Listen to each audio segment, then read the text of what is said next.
আপু কতদিন ধরে নগর পরিবহনের সাথে যাতায়াত করছেন? 3 ইয়ার্স। নগর পরিবহনে যাতায়াতে আপনার কাছে সুবিধা অসুবিধা কি মনে হয়? সুবিধা হচ্ছে সিটস অনেক স্পেশিয়াস একটা বাস, সিট থাকে, দাঁড়িয়ে কাউকে নেয় না লোকাল বাসের মতো, এসি কাজ করে। আচ্ছা, আর অন্যান্য বাস থেকে কেন আপনি নগর পরিবহন চুজ করেন? অতটা বেশি জায়গায় থামাচ্ছে না, একবারে ডিরেক্ট চলে যাচ্ছে চাষারা। এসি আছে ফার্স্ট অফ অল, আর বললাম যে স্পেশিয়াস অনেক জায়গা বড়, জন্য মানে যাতায়াতি করে বসা লাগে না, একজনের সাথে গা লাগছে না। অন্যান্য বাসে কি এসি সার্ভিস পাচ্ছি না আমরা? না, গুলিস্তান থেকে চাষারা পাচ্ছি না।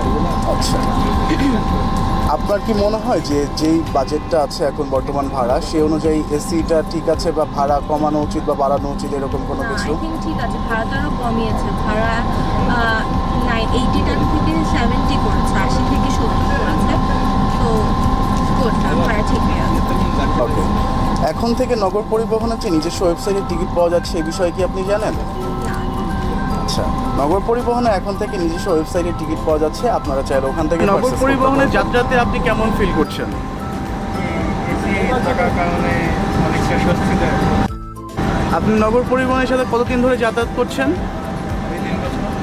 2-3 বছর। নগর পরিবহনের যাতায়াতে আপনাদের কোনো কমপ্লেন?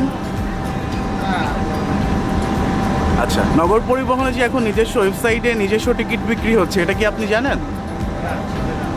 কখনো পারচেস করা হয় নাই। আচ্ছা, নগর পরিবহনে নিজস্ব যাত্রার জন্য নিজস্ব ওয়েবসাইটে টিকিট বিক্রি হচ্ছে, আপনারা চাইলে এখন থেকে ওখান থেকেও টিকিট পারচেস করতে পারবেন। স্যার, নগর পরিবহনে এখন অনলাইনে টিকিট পাওয়া যাচ্ছে এই বিষয়ে কি আপনারা জানেন? শুনেছি।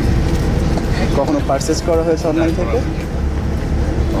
নগর পরিবহনে অনলাইনে টিকিটটা পারচেস করবেন, আই থিঙ্ক ভালো সুবিধা পাবেন আশা করি, অন্তত ভিড়ের গরমের মধ্যে থেকে নিজের মতো নিজে। জি, এটা একটা ভালো উদ্যোগ নিয়েছে। Thank you sir, thank you so much.